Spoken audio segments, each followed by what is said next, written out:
আমাৰ সকলোৰে প্ৰিয় শিল্পী জুবিন গাৰ্গৰ যি অসাময়িক তেখেতৰ যিটো মৃত্যু, এই অসাময়িক মৃত্যুৰ ওপৰত তেখেতে শোক ব্যক্ত কৰি আৰু তেখেতে জুবিন গাৰ্গৰ প্ৰতিও যি শ্ৰদ্ধাঞ্জলি জনালে, নিশ্চিতভাৱে আমি প্ৰধানমন্ত্ৰী ডাঙৰীয়াক ধন্যবাদ আৰু কৃতজ্ঞতা জনাইছোঁ যে অসমীয়াৰ আৱেগ আৰু অনুভূতিক সদায়েই তেখেতে সন্মান কৰি আহিছে।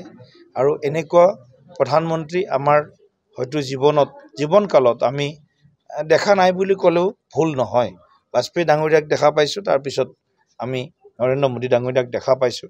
সেই সময়ত মন কী বাত নাছিল। প্ৰতি মাহত প্ৰধানমন্ত্ৰীৰ শ্ৰীমুখৰ পৰা বক্তব্য শুনাটো দেশবাসীৰ কাৰণে এটা গুৰুত্বপূৰ্ণ বিষয় হিচাপে বিবেচিত হৈছে। ইয়াৰ ওপৰত আনকি ৰিচাৰ্চ হৈছে, শোধ হৈছে।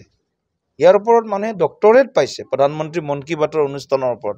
গতিকে এনেকুৱা এটা অত্যন্ত এক সুন্দৰ অনুষ্ঠান, আৰু যি অনুষ্ঠানে দেশৰ জাতি ধৰ্ম বৰ্ণ নিৰ্বিশেষে সকলোকে একেলগে এখন প্লেটফৰ্মত আনিবৰ প্ৰয়াস কৰে। ইয়াত কোনো ৰাজনীতি নাই, ইয়াত কেৱল ৰাষ্ট্ৰনীতিৰ কথা জড়িত হৈ আছে।